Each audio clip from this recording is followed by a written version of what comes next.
ಪ್ರಧಾನಮಂತ್ರಿ ಮೋದಿ ಒಬಿಸಿಯೇ ಅಲ್ಲ ಎಂದ ರಾಹುಲ್ ಗಾಂಧಿ.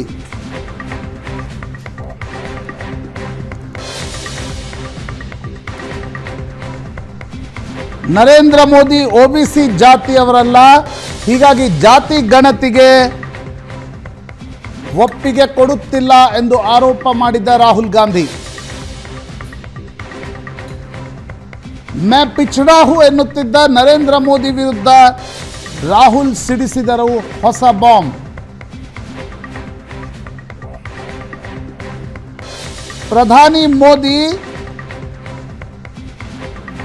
ಜನ್ಮದಿಂದ ಒಬಿಸಿ ಅಲ್ಲ ಎಂದು ಹೇಳಿದ ರಾಹುಲ್ ಗಾಂಧಿ.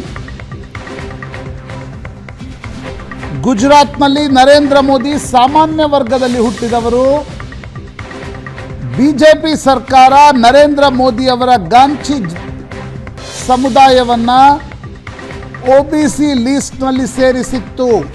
ಹೀಗಾಗಿ ನರೇಂದ್ರ ಮೋದಿ ಒಬಿಸಿಯೇ ಅಲ್ಲ ಎಂದು ಹೇಳಿದ ರಾಹುಲ್ ಗಾಂಧಿ.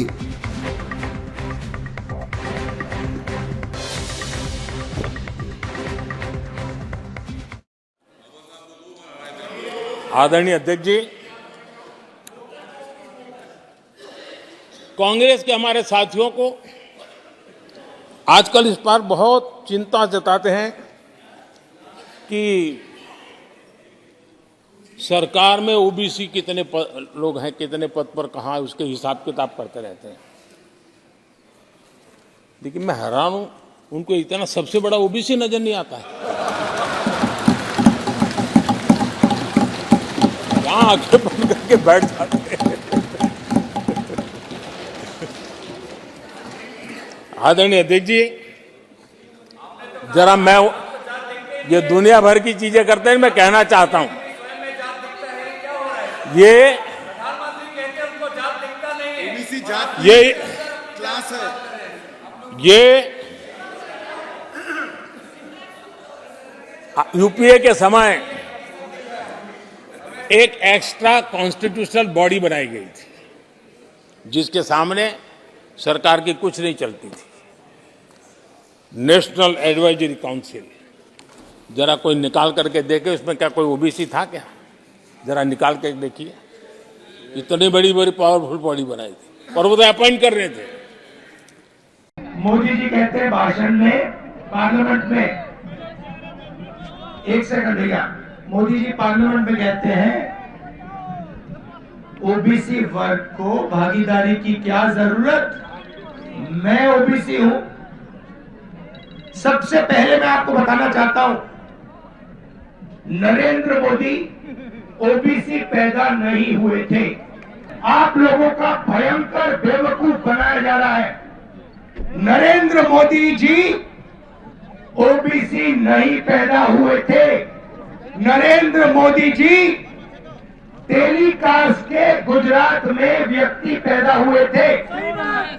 उनको, उनकी कम्युनिटी को बीजेपी ने 2000 में ओबीसी बनाया।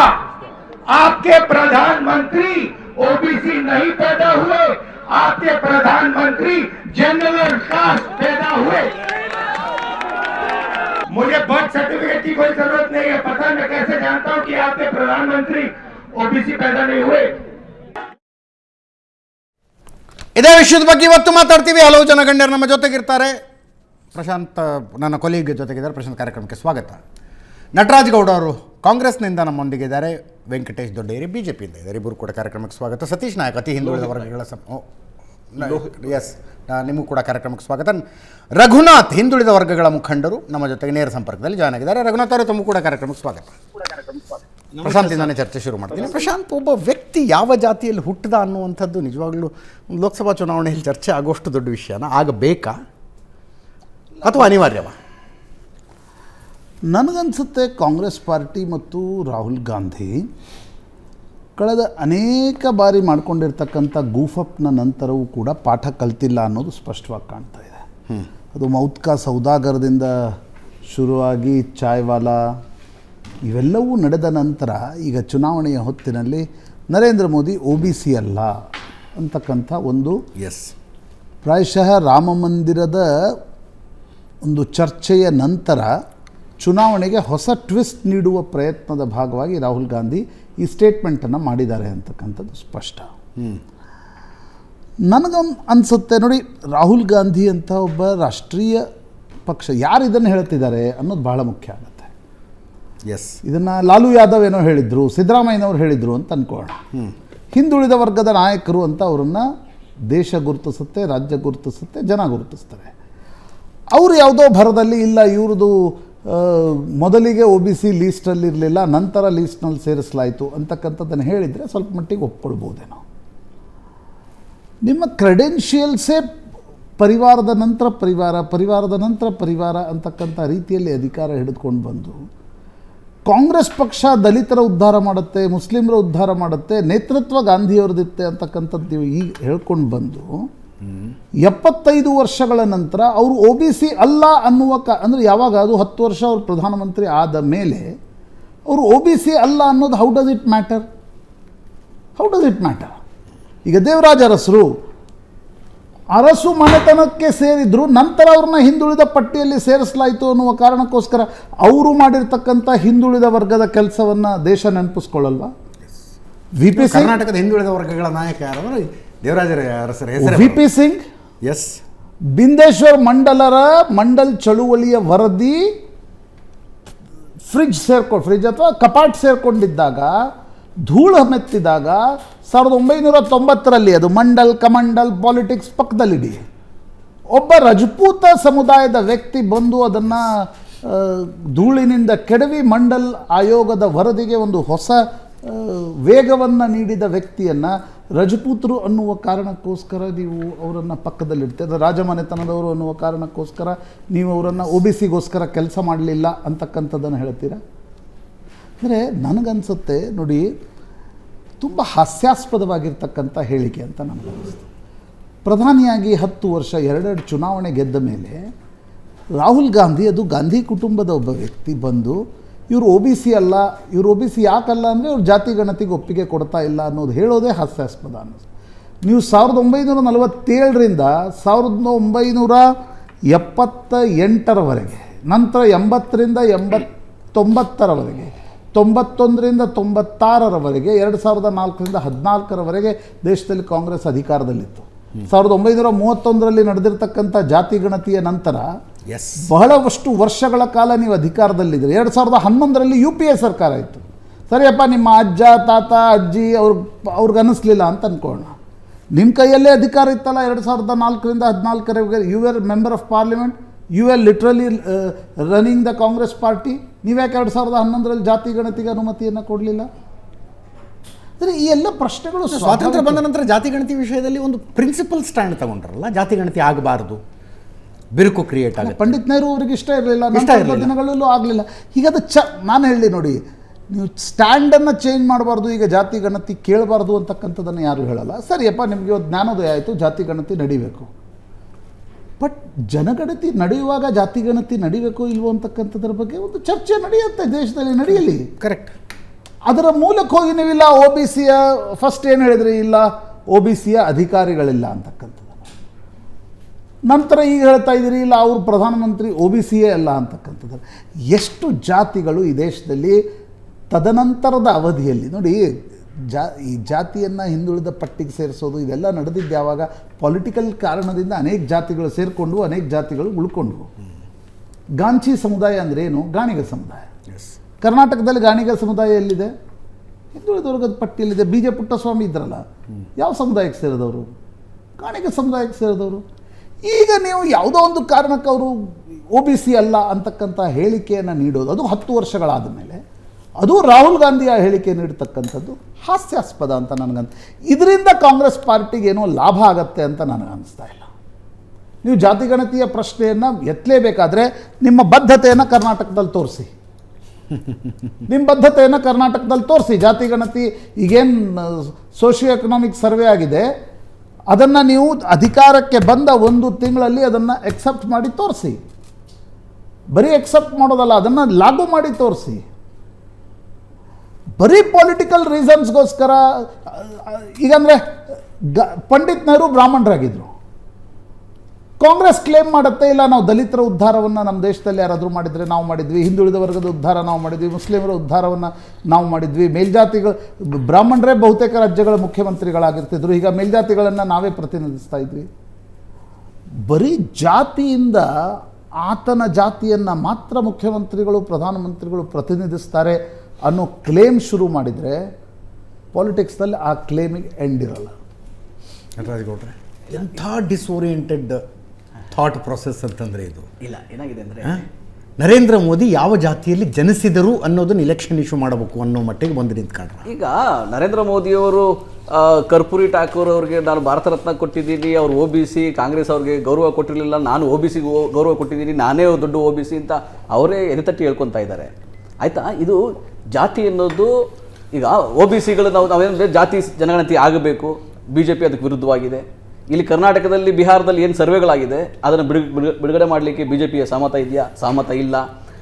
ಇಡೀ ದೇಶದಲ್ಲಿ 50% ಮೀಸಲಾತಿ ಏನಿದೆ ಅದನ್ನು ತೆಗೆದು, ಆ ಕ್ಯಾಪ್ ತೆಗೆದು ಎಲ್ಲ ಜಾತಿಗಳಿಗೆ ಅವ್ರ ಜಾತಿಗಳ ಜನಸಂಖ್ಯೆಗೆ ಅನುಗುಣವಾಗಿ ಮೀಸಲಾತಿ ಮರು ಹಂಚಿಕೆ ಆಗಬೇಕು, ಜನಗಣತಿ ಆಗಬೇಕು. ಇದು BJPಗೆ ಒಪ್ಪಿಗೆ ಇದೆಯಾ? ಇಲ್ಲ.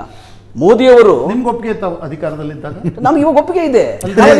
ಈಗ ನಾವು ರೂಮಾಪಾಲ್ ಜಜ್ಮೆಂಟ್ ಬಂದಿದ್ದು 94 ಅಲ್ಲಿ, ಕರೆಕ್ಟ್, ಮಂಡಲ ಆಯೋಗದ ಜಜ್ಮೆಂಟ್ ಬಂದಿದ್ದು. ಸರಿ. ತದನಂತರ ನೀವು 96ರವರೆಗೆ ಅಧಿಕಾರದಲ್ಲಿದ್ರಿ. ನಂತರ ನಿಮ್ದೇ ದೇವೇಗೌಡರು ಗುಜರಾತ್ ಸರ್ಕಾರಕ್ಕೆ ನೀವು ಬೆಂಬಲ ಕೊಟ್ಟಿದ್ರಿ, ಮನಮೋಹನ್ ಸಿಂಗ್ ಸರ್ಕಾರ ಅಧಿಕಾರದಲ್ಲಿತ್ತು.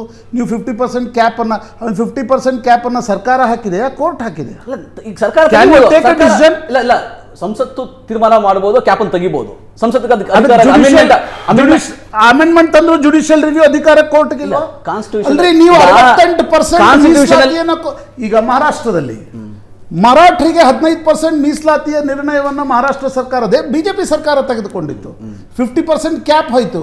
ಸುಪ್ರೀಂ ಕೋರ್ಟ್ ಏನ್ ತೀರ್ಮಾನವನ್ನು ಕೊಡ್ತು? ಪಾರ್ಲಿಮೆಂಟ್ ತೀರ್ಮಾನ ಮಾಡಬೇಕು. ಪಾರ್ಲಿಮೆಂಟ್ ತೀರ್ಮಾನ ಮಾಡಿ ಕಾನೂನು ಮಾಡಿದ ಮೇಲೆ ಜುಡಿಷಿಯಲ್ ರಿವ್ಯೂ ಅಧಿಕಾರ ಕೋರ್ಟ್ಗಿಲ್ವಾ?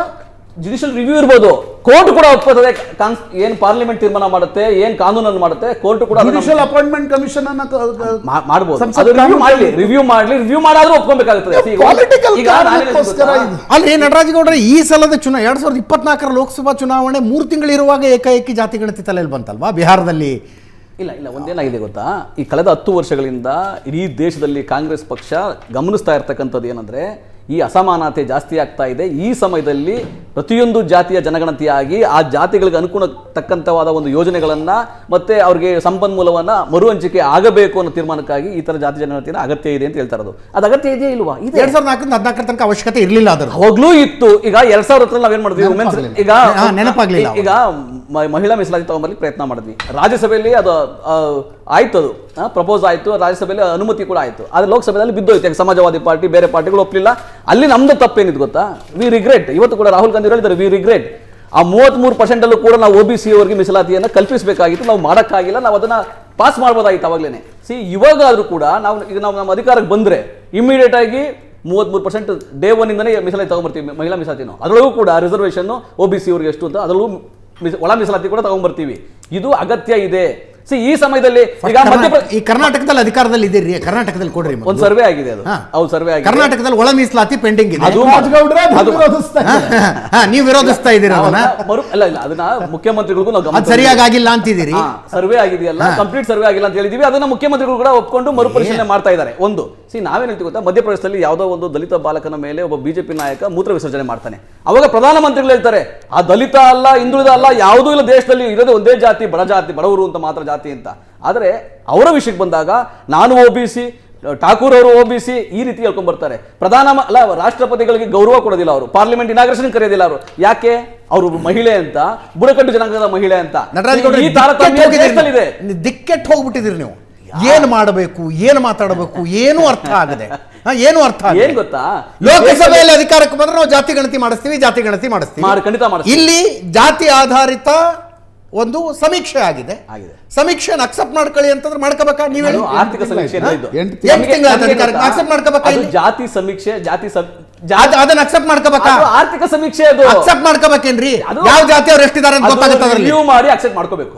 ಏನ್ ರಿವ್ಯೂ ಮಾಡ್ಬೇಕು? ಮಾಡ್ತಾರಲ್ಲ, ಯಾವ್ದೋ ಇನ್ನೂ ವೈಜ್ಞಾನಿಕವಾಗಿ ಪರಿಪೂರ್ಣ ಆಗಿಲ್ಲ ಅಂತ ಏನು ಮಾಹಿತಿ ಬರ್ತಾ ಇದೆ, ಅದನ್ನ ಕೂಲಂಕುಷ ಪರಿಶೀಲನೆ ಮಾಡಿ ಅಕ್ಸೆಪ್ಟ್ ಮಾಡ್ಕೋಬೇಕು. ನಾನು ಹೇಳ್ತೀನಲ್ಲ, ಆದ್ರೆ ಇಲ್ಲಿ ನಾವು ಸಮೀಕ್ಷೆ ಮಾಡಿದೀವಿ ಹೊರತು ಜಾತಿ ಜನಗಣತಿ ಅಲ್ಲ. ಆ ಸಮೀಕ್ಷೆ ಆದ್ರೂ ಇಡೀ ಆರ್ಥಿಕ ಮಾಡ್ತಾರೆ, ಯಾವಾಗ? ಸರ್ಕಾರ ಮಾಡಿ ತೀರ್ಮಾನ ತಗೊಳ್ತದೆ ರೈಟ್ ಟೈಮ್ ಅಲ್ಲಿ. ಎಲ್ಲರನ್ನು ಉಪಮುಖ್ಯಮಂತ್ರಿಗಳ ವಿರೋಧ, ಎಲ್ಲ ಲಿಂಗಾಯತ ಒಕ್ಕಲಿಗ ನಾಯಕರ ವಿರೋಧ ವಿರೋಧ ಇದೆ. ಅಂದ್ರೆ ರಾಹುಲ್ ಗಾಂಧಿ ಮಾತಿಗೆ ನಿಮ್ ವಿರೋಧ ಇದೆ. ಪರಿಪೂರ್ಣ ಆಗಿಲ್ಲ ಅನ್ನೋದಕ್ಕೆ ಇಲ್ಲ, ಅದು ಏನ್ ಗೊತ್ತಾ, ಈ ಸಮೀಕ್ಷೆ ಪರಿಪೂರ್ಣ ಆಗಿಲ್ಲ ಅಂತ ಒಂದು ಒಪಿನಿಯನ್ ಬಂದಿದೆ. ಅದನ್ನ ಪರಿಶೀಲನೆ ಮಾಡಿ ಎಲ್ಲರಿಗೂ ಮನವರಿಕೆ ಮಾಡಿಕೊಟ್ಟು ಅದನ್ನ ಅಕ್ಸೆಪ್ಟ್ ಮಾಡ್ಕೋಬೇಕು. ರಾಜ್ಯ ಸರ್ಕಾರ ಮಾಡ್ಕೊಂತದೆ. ಆದ್ರೆ ಇಡೀ ದೇಶದಲ್ಲಿ ಈ ಬಾರಿ ಜಾತಿ ಜನಗಣತಿ ಅಗತ್ಯ ಇದೆ, ಎಲ್ಲಾ ಸಂಪನ್ಮೂಲಗಳ ಅಗತ್ಯ ಇದೆ. ಯಾವ ದಿಕ್ಕಿಗೆ ಹೋರಾಟ ಮಾಡಬೇಕು, ಯಾವ ದಿಕ್ಕಿಗೆ ಯುದ್ಧ ಮಾಡಬೇಕು ಅನ್ನೋದೇ ಗೊತ್ತಾಗದೆ ಕಂಡಲ್ಲಿ ಬಾಣ ಬಿಡ್ತಿದ್ರಿ ನೀವು. ಒಂದಾರು ಬಾಣ ಇದು ಸಮಯದ ಹತ್ತಬೇಕಾದ ಅನಿವಾರ್ಯತೆ, ಇದು ಬಡಿಯಬೇಕಾದ ಅನಿವಾರ್ಯ ಅಂತ ಕಂಡಲ್ಲಿ ಬಾಣ ಬಿಡ್ತೀವಿ. ದೇಶದ ಅಗತ್ಯ ಇದು, ಅನಿವಾರ್ಯತೆ ಇದು. ರಾಜ್ಯದ ಅನಿವಾರ್ಯತೆ ಇದೆ, ಅಧಿಕಾರದಲ್ಲಿ ಅದನ್ನು ಮಾಡ್ತೀವಿ, ರಾಜ್ಯದಲ್ಲೂ ಅಕ್ಸೆಪ್ಟ್ ಮಾಡ್ತೀವಿ ಅನ್ನೋದಲ್ಲ, ಅದನ್ನು ಪರಿಶೀಲನೆ ಮಾಡಿ ಮಾಡ್ತಾರೆ. ಬಂದೆ ರಘುನಾಥ್ ಅವರು ನಮ್ಮ ಜೊತೆ ನೇರ ಸಂಪರ್ಕದಲ್ಲಿದ್ದಾರೆ. ಬಹುಶಃ ಕಾರಲ್ಲಿ ಕುತ್ಕೊಂಡಿದ್ದಾರೆ ಎಲ್ಲ ಒಂದು ಕಡೆ. ರಘುನಾಥ್ ಅವರೇ, ಹೇಳಿ ಸರ್. ಚುನಾವಣೆ 2 ತಿಂಗಳಿದೆ. ನರೇಂದ್ರ ಮೋದಿ ಯಾವ ಜಾತಿಯಲ್ಲಿ ಹುಟ್ಟಿದ್ರು ಅನ್ನೋದು ಅರ್ಜೆಂಟಾಗಿ ಡಿಸೈಡ್ ಆಗಬೇಕಾಗಿದೆ. ಈಗ ಅವರು ಹುಟ್ಟ OBC ಹೌದು ಅಲ್ವೋ, ಅಥವಾ ಮಧ್ಯದಲ್ಲಿ ಬಂದು ಸೇರಿಕೊಂಡಂತ OBCನೋ ಅಂತ? ಸರ್, ಇವರಿಗೆ ಕಾಂಗ್ರೆಸ್ ಅವರಿಗೆ ನಟರಾಜ್ ಗೌಡ್ರು ಏನಂದ್ರೆ ಮಾತಾಡ್ತಾರೆ, before independence there is no reservation, after independence ಎಲ್ಲ ರಿಸರ್ವೇಶನ್, ಯಾರು ಬಹಳ ಹಿಂದುಳಿದಿದ್ದಾರೆ ಅವರಿಗೆಲ್ಲ ರಿಸರ್ವೇಶನ್ ಬರ್ತಾ ಇದೆ. 1994 1994 ಕಾಂಗ್ರೆಸ್ ಸರ್ಕಾರದಲ್ಲಿ ತೆಲಿ ಸಮಾಜ ಸುಮಾರು 32 ಜಾತಿಗಳನ್ನ ಇರೋ 82 ಜಾತಿಗಳಿಗೆ ಸೇರಿಸಿದ್ರು. ಅದರಲ್ಲಿ ತೆಲಿ ಸಮಾಜ ಇದೆ. ತೆಲಿ ಮೋದಿ ಸಮಾಜ ಅನ್ನೋದು ತೆಲಿ ಸಮಾಜ. ಅದು ಕೂಡ ಡಿಸ್ಕಷನ್ ಪಾಯಿಂಟ್ ಅಲ್ಲ ಅನ್ನೋದು ನನ್ನ ಅಭಿಪ್ರಾಯ ರೀ. ಅಲ್ಲ ಸರ್, ತೇಲಿ ಸಮಾಜನ್ನ 32 ಜಾತಿಗಳ ಜೊತೆಯಲ್ಲಿ ಗುಜರಾತ್ ಸರ್ಕಾರ ಅವಾಗ ಕಾಂಗ್ರೆಸ್ ಸರ್ಕಾರ ಸೇರಿಸಿದ್ರು OBCಗೆ. ಒಂದೊಂದು ರಾಜ್ಯದಲ್ಲಿ ನಮ್ಮದು ಸುಮಾರು 10 ಕೋಟಿ ಮೇಲೆ ಪಾಪ್ಯುಲೇಷನ್ ಇದೆ. ಹಲೋ ಹೇಳಿ ಮಾತಾಡೋದು. ಇವಾಗ ಕೇರಳದಲ್ಲಿ OBC ಇತ್ತು, ವಣಿಕ ವೈಶ್ಯ ಸಂಗಮ್ ಅಂತ ಗಾಣಿಗರಲ್ಲಿ. ಅವರು ಮೋಸ್ಟ್ ಬ್ಯಾಕ್ವರ್ಡ್ ಇನ್ ಕೇರಳ ಆಗಿದೆ. ಇನ್ನೊಂದು ವಿಶೇಷ ಹೇಳ್ತೀನಿ ಸರ್, ಯಾರಿಗೂ ಗೊತ್ತಿಲ್ಲ ಅನ್ಸುತ್ತೆ, ಹಿಮಾಚಲ್ ಪ್ರದೇಶದಲ್ಲಿ ಗಾಣಿಗ ಸಮಾಜ SC ಎಲ್ಲಿದೆ ನಮ್ಮದು. ಹಿಮಾಚಲ ಪ್ರದೇಶದಲ್ಲಿ ನಾವು SC ಇದೀವಿ. ಅಲ್ಲಿ ನಮ್ಮ ಸಮಾಜ ಗಾಣಿಗ ಸಮಾಜ, ಎಣ್ಣೆ ತೆಗೆಯೋರು SC ಕ್ಯಾಟಗರಿಯಲ್ಲಿ ಇದೀವಿ ನಾವು. ಅಲ್ಲಿ ಒಂದೊಂದು ರಾಜ್ಯದಲ್ಲಿ ಇದರಲ್ಲಿ ಒಂದು ಸಮಾಜ ನಾವು all over India we are OBC backward ಇಲ್ಲಿದ್ದೀವಿ. Most backward in Kerala, SC in Himachal Pradesh. So Rahul Gandhi logic ಪ್ರಕಾರ ಏನು 1994ರಲ್ಲಿ 32 ಸಮುದಾಯಗಳು OBC ಸೇರ್ಕೊಂಡ್ವಲ್ಲ, ಅವು ತಮ್ಮನ್ನು ತಾವು OBC ಅನ್ನಬಾರ್ದು. ಅಲ್ಲಲ್ಲ ಸರ್, 82 ಇತ್ತು. 82ಕ್ಕೆ ಈ 32 ಸರ್, ಆ ನಂತರ ಸೇರ್ಪಡೆಗೊಂಡ 32 ಸಮುದಾಯಗಳು ತಮ್ಮನ್ನು ತಾವು OBC ಅಂತ ಕರ್ಕೊಳ್ಬಾರ್ದು ಅಂತ ರಾಹುಲ್ ಗಾಂಧಿ ಅವರು ಲಾಜಿಕ್. ಆ 32 ಸಮುದಾಯದ ಬಗ್ಗೆ ಮಾತಾಡಿಲ್ಲ ಅವರು. ಮತ್ತೇನವ್ರು ಹೇಳಿದ್ದು? ಸನ್ಮಾನ್ಯ ರಾಹುಲ್ ಗಾಂಧಿ ಅವರಿಗೆ OBC ಅಲ್ಲ, 50 ಹುಟ್ಟಿದ ಮೇಲೆ 32 ಸಮುದಾಯದವರು ಯಾರು OBC ಬೈ ಬರ್ತಲ್ಲ ರೀ. ಹೌದು ಬೈ ಬರ್ತು ಸೇರ್ಕ ಮೇಲೆ ಮೋದಿ ಅವರು ಹೇಳ್ಕೊತಾರ ನಾನು OBC ಅಂತ. ಆ ರೀತಿ OBC ಆಗಿದ್ರೆ ಜಾತಿ ಜನಗಣತಿಗೆ ಅವಕಾಶ ಕೊಡ್ಲಿ, ಅಷ್ಟೇ. ಒಂದೇ ರಘುನಾಥ್ ಅವರೇ, ಸ್ವಲ್ಪ ಕೇಳೋದು ತಿಳ್ಕೋಬೇಡಿ ಸ್ವಾಮಿ. ಸ್ವಲ್ಪ ಹೇಳೋದನ್ನು ನೀವ್ ಹೇಳೋದಲ್ಲ, ಬೇರೆಯವ್ರು ಹೇಳೋದನ್ನು ಸ್ವಲ್ಪ ಕೇಳಿ. ಹೇಳಿ. ಇವಾಗ ಮೋದಿ ಚೀಫ್ ಮಿನಿಸ್ಟರ್ ಆಗೋಕ್ ಮುಂಚೆನೆ ಅಲ್ಲಿ ಕಾಂಗ್ರೆಸ್ ಸರ್ಕಾರ ಡಿಕ್ಲೇರ್ ಮಾಡ್ತಾವ 32 ಸಮಾಜಗಳ ಜೊತೆ ತೆಲಿ ಸಮಾಜ ರಿಸರ್ವೇಶನ್ ಬಂತು. ಅರ್ಥ ಆಯ್ತಾ? ಆದ್ರೆ ಹಿಮಾಚಲದಲ್ಲಿ ನಾವು SC ಕ್ಯಾಟಗರಿಯಲ್ಲಿ ಇದೀವಲ್ಲ. ಅಲ್ಲ ಕೇಳಿ SC ಕ್ಯಾಟಗರಿಯಲ್ಲಿ ಇದ್ದೀವಿ. ನೀವು ಒಂದ್ ಹೇಳ್ಬೇಕು ಸ್ವಾಮಿ ನಟರಾಜ್ ಗೌಡ್ರೆ, ನೀವು 122 ಕೋಟಿಯನ್ನು ಖರ್ಚು ಮಾಡಿ ಕರ್ನಾಟಕದಲ್ಲಿ ಜಾತಿ ಗಣತಿ ಮಾಡಿ 168 ಮಾಡಿದ್ದೀರಿ.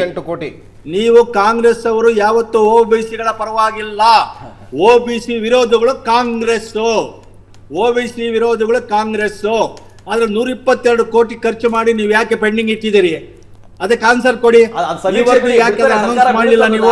122 ಕೋಟಿ ಕರ್ನಾಟಕದಲ್ಲಿ ಖರ್ಚು ಮಾಡಿ ಬದ್ಧತೆ ಇರೋದಕ್ಕೆ ಸಮೀಕ್ಷೆ ಮಾಡಿಸಿರೋದು. ಆ ಬದ್ಧತೆ ಇದ್ರೆ ನರೇಂದ್ರ ಮೋದಿ ರೆಡಿ ಮಾಡಿ ಯಾಕೆ ಅನೌನ್ಸ್ ಮಾಡಲಿಲ್ಲ? 50% ರಿಸರ್ವೇಶನ್ ಇದೆ, ಕ್ಯಾಪ್ ತೆಗೀರಿ ಅಂತ ಹೇಳಿ ನರೇಂದ್ರ ಮೋದಿ ಅವರು OBC ವಿರೋಧಿಗಳು ನೀವು. ಮೋದಿ ಮೇಲೆ ಆರೋಪ ಅನ್ನಸರಿಯಾಗಿ ಮಾಡ್ತಾ ಇದ್ದೀರಿ. ಕೋಲಾರಲ್ಲಿ ಈಗಾಗಲೇ ನಾನು ಒಂದು ಕೇಸ್ ಹಾಕಿ ಮೋದಿ ಕಾ ನಾಮ್ ಚೋರ್ ಅಂದಾಗ ನಾನು ಅದರಲ್ಲಿ ಸೂರತ್ ಕೋರ್ಟ್ ಅಲ್ಲಿ ಡಿಸ್ಕ್ವಾಲಿಫೈ ಮಾಡಿಸಿದ್ದೀವಿ. ಮತ್ತೆ ಮತ್ತೆ ನೀವು ಯಾಕ್ರಿ ತಪ್ಪು ಹೇಳ್ತೀರಿ? ಈ ಸಮಾಜಕ್ಕೆ ಹೋಗ್ಬೇಡಿ. ಇರೋ ನೀವು ಕಾಂಗ್ರೆಸ್ ಅವರು ಮಾಡಿದ್ದನ್ನು ಒಪ್ಕೊಳ್ಳಿ, ನೀವೇ ಮಾಡಿದ್ದು, ನಾವು ಮಾಡಿಲ್ಲ. ಹಲೋ, ಎಸ್ ಎಸ್ ಧನ್ಯವಾದ ರಘುನಾಥ್ ಅವರೇ ಅಂತ ಯಾಕೆ ಹೇಳ್ತೀರಿ? Thank you so much Raghunath ಅವರು. ಎಸ್ ವೆಂಕಟೇಶ್ ದೊಡ್ಡವರು ಹಿಂಗೆ ಮಾತಾಡಿ ನಿಮ್ಮ ಕೈಗೆ ಅಸ್ತ್ರಗಳನ್ನು ಕೊಡ್ತಾ ಹೋಗ್ತಾರೆ ಅನಾಯಾಸವಾಗಿ. ಈಗ 2014ರಿಂದ 2024ವರೆಗೆ ಮೋದಿಯವರ ಆಡಳಿತ ಅಭಿವೃದ್ಧಿ ಮಂತ್ರದಲ್ಲಿ ಏನು ಮಾಡಿದ್ದಾರೆ, ರಾಷ್ಟ್ರದ ಅಭಿವೃದ್ಧಿ, ಅದರ ಪರವಾಗಿ ಬಂದಂಥ ಈ ಎಲೆಕ್ಷನ್ನ ಒಂದು ಏನು ಸೀಟ್ 366ರಿಂದ 400 ಬರ್ತದೆ ಅಂತ ಏನು ವರದಿಗಳು ಬಂದಿದೆ, ಆ ವರದಿಗಳನ್ನು ನೋಡಿದ ಮೇಲೆ ರಾಮ ಮಂದಿರದ ನಿರ್ಮಾಣದಲ್ಲಿ ನಡೆದಂಥ ನಂತರದ ಬೆಳವಣಿಗೆಗಳನ್ನು ಆದ ನಂತರದಲ್ಲಿ ಅಭಿವೃದ್ಧಿಯೇ ಮಂತ್ರವಂತ ಅಂದ್ಕೊಂಡಿರ್ತಕ್ಕಂಥ ಮೋದಿಜಿಯವರ ಒಂದು ಇದನ್ನು ನೋಡಿ ಕಾಂಗ್ರೆಸ್ನವ್ರಿಗೆ ಏನು ದಿಕ್ಕು ತಪ್ಪಾಗಿದೆ. ಅವ್ರಿಗೇನು ಇಶ್ಯೂಸ್ ಇಲ್ಲ. ಯಾವುದೇ ಒಂದು ನೋಡಿ, ನಮ್ಮ 10 ವರ್ಷದ ಆಡಳಿತದಲ್ಲಿ ಒಂದೇ ಒಂದು ಭ್ರಷ್ಟಾಚಾರವನ್ನು ಕೊಡಲಿಕ್ಕಾಗಲಿಲ್ಲ, ಅವ್ರಿಗೆ ತೋರಿಸ್ಲಿಕ್ಕಾಗಿಲ್ಲ. ಒಂದು ಸ್ಕೀಮಲ್ಲಿ ಅವ್ರು ಏನು ಹೇಳೋಕ್ಕಾಗಿಲ್ಲ. ಅವ್ರ ಥರ ನಾವು ಭ್ರಷ್ಟಾಚಾರದಲ್ಲಿ ತೊಡಗಿರಲಿಲ್ಲ. ಸೊ ಏನು ಮೊದಲನೇ ಸಾರಿ 2014ರಲ್ಲಿ ಮೋದಿಜಿಯವರು ಬಂದು ಮೊದಲಿಗೆ ಹೇಳಿದ್ರು, ನಾನು ಭ್ರಷ್ಟಾಚಾರದ ರಹಿತವಾಗಿ ಅಧಿಕಾರ ನಿಮಗೆ ಕೊಡ್ತೀನಿ ಅಂತ ಹೇಳಿದ್ರೆ 10 ವರ್ಷಗಳು ಅದಕ್ಕೆ ಹೊಂದ್ಕೊಂಡಿದ್ದಾರೆ. ಆ ಯಾವುದನ್ನು ಕೊಡದೇ ಇರತಕ್ಕಂಥ ಕಾಂಗ್ರೆಸ್ನವರು ಸುಮಾರು 60 ವರ್ಷಗಳಿಗೆ ಹೆಚ್ಚು ಕಾಲ ಈ ದೇಶವನ್ನು ಆಳಿದಂಥವ್ರವರು ದಲಿತರು ಮತ್ತು ಈ ಹಿಂದುಳಿದ ವರ್ಗದ ವಿರುದ್ಧವಾಗಿ ಕೆಲಸ ಮಾಡಿಕೊಂಡು ಗರೀಬಿ ಹಟಾವ್ ಅನ್ನೋ ಒಂದು ಮಂತ್ರ ಹೇಳ್ಕೊಂಡು ಬಂದಿದ್ದಾರೆ ಹೊರತು ಅವ್ರಿಗೆ ಯಾವುದು ಹೇಳಲಿಕ್ಕೆ ಸಾಧ್ಯ ಇಲ್ಲ. ನೀವು ರಾಹುಲ್ ಗಾಂಧಿ ನಿಜವಾದ ಗಾಂಧಿ ಹೌದು ಅಲ್ವೋ ಅಂತ ಚರ್ಚೆ ಮಾಡಬಹುದು. ಚರ್ಚೆ ಮಾಡಬಾರ್ದಾ? ನಮ್ಮ ನಿಜವಾದ ಗಾಂಧಿ ಹೌದು ಅಲ್ವೋ ಅಂತ ಚರ್ಚೆ ಮಾಡ್ತೀರಾ? ನಮ್ಮ ಕಾಂಗ್ರೆಸ್ ಸ್ನೇಹಿತರು ರಾಹುಲ್ ಗಾಂಧಿ ಅವರಲ್ಲಿ ಒಬ್ಬ ಪ್ರಧಾನಮಂತ್ರಿಯವ್ರನ್ನ ಕಾಣಬೇಕಂತ ಒಂದು ಕನಸನ್ನ ಕಾಣ್ತಿದ್ದಾರೆ. ಅಂತಹ ವ್ಯಕ್ತಿ ಮತ್ತು ಬಾಯಿ ಮಾತಲ್ಲಿ ಇಂಥ ಒಂದು ಬಾಲಿಶವಾದಂಥ ಒಂದು ಹೇಳಿಕೆ ಕೊಟ್ಟು ಅನೇಕ ಸರಿ ಅವರು ಮುಜುಗರಕ್ಕೆ ಈಡಾಗಿರ್ತಕ್ಕಂಥದ್ದನ್ನ ನಾವೆಲ್ಲ ನೋಡಿದಿರಿ. ನೀವು ಚರ್ಚೆ ಮಾಡ್ತೀರಿ ರಾಹುಲ್ ಗಾಂಧಿ ನಿಜವಾದ ಗಾಂಧಿ ಹೌದು ನೋಡಿ. ನಮ್ಮ ರಘು ಅವ್ರು ಹೇಳಿದ ಪ್ರಕಾರ ಈ ಒಂದು ಏನು ಗಾಂಚಿ ಕಾಸ್ಟ್ ಇದೆ ಅದು ಒಂದು ಎಣ್ಣೆ ತೆಗಿತಕ್ಕಂಥ ಒಂದು ಸಣ್ಣ ಒಂದು ಐತಿಹಾಸಿಕವಾಗಿ ಒಂದು ಎಣ್ಣೆ ತೆಗೆ ಸಣ್ಣ ಸಮುದಾಯ. ಅವ್ರು ಹೇಳೋ ಥರ ಏನಾಗಿದೆ, 2 ವರ್ಷ ಅಂದರೆ 1999ರಲ್ಲಿ ಅದು ರಾಜ್ಯ ಸರ್ಕಾರನೇ ಮಾಡಿದೆ. ನನ್ನ ಹತ್ರ ನೋಟಿಫಿಕೇಶನ್ ಇದೆ, ತಾವು ನೋಡ್ಬೋದು. ಆ ನೋಟಿಫಿಕೇಶನ್ ನನ್ನ ಬಳಿ ಇದೆ. ನೋಟಿಫಿಕೇಶನ್ 99 ಒಬ್ಬ ಪ್ರಧಾನಮಂತ್ರಿ ಕ್ಯಾಂಡಿಡೇಟ್ ಅವರು ಸುಳ್ಳಂಗೆ ಹೇಳ್ತಾರೆ, ಇವರೇ ಮಾಡಿಸ್ಕೊಂಡ್ರಂತ. ಮೋದಿ ಅವರು ಆಗೋದಕ್ಕೆ ಮುಖ್ಯಮಂತ್ರಿ ಆಗೋದಕ್ಕಿಂತ 2 ವರ್ಷ ಮೊದಲು ಅವ್ರದೇ ಕಾಂಗ್ರೆಸ್ ಸರ್ಕಾರ ಈ ಒಂದು ಯಾಕೆ ಮಾಡ್ತಾರೆ ಅವರು? ರಾಹುಲ್ ಅರ್ಥ ಆಗೋದಿಲ್ರಿ. ಇನ್ನೇನು ಅವರು ಅಭಿವೃದ್ಧಿ ಹೇಳಿದಾರಾ? ರಾಹುಲ್ ಗಾಂಧಿ ಒಂದು ಪ್ರಶ್ನೆ ಕೇಳ್ತಾರೆ ನರೇಂದ್ರ ಮೋದಿ ಅವರ ಜಾತಿಗೆ ಸಂಬಂಧಿಸಿದಂತೆ, ನೀವು ಡಾಕ್ಯುಮೆಂಟ್ ತಗೊಂಡ್ಬರ್ತೀರಿ, ಇಲ್ಲಿದೆ ನೋಡ್ರಿ ಡಾಕ್ಯುಮೆಂಟ್ ಅಂತ. ಅಲ್ಲ, ಅವ್ರಿಗೆ this is how you want Lok Sabha campaign ಹಿಂಗ್ ನಡಿಬೇಕು ಅಂತ ನಿಮ್ಮ ಬಯಕೆ? ನೋ, ಆ ಥರ ಇಲ್ಲ, ದಯವಿಟ್ಟು ಕ್ಷಮಿಸಿ. ಏನಂತಂದ್ರೆ ಕಾಂಗ್ರೆಸ್ನವ್ರಿಗೆ ಯಾವುದೇ ಒಂದು ಇಶ್ಯೂಸ್ ಇಲ್ಲ ಇವತ್ತು. ಈ ಥರ ಒಂದು ಸಣ್ಣ ಒಂದು ಇಶ್ಯೂಸ್ನ ಇಟ್ಕೊಂಡು ಅವ್ರು ಬರ್ತೀನಿ. ನಂಗೊಂದು ಸಣ್ಣ ಬ್ರೇಕ್ನ ಸಮಯ ಆಗಿದೆ. ಬ್ರೇಕ್ ನಂತರ ಚರ್ಚೆಯನ್ನು ಮುಂದುವರಿಸ್ತೀನಿ.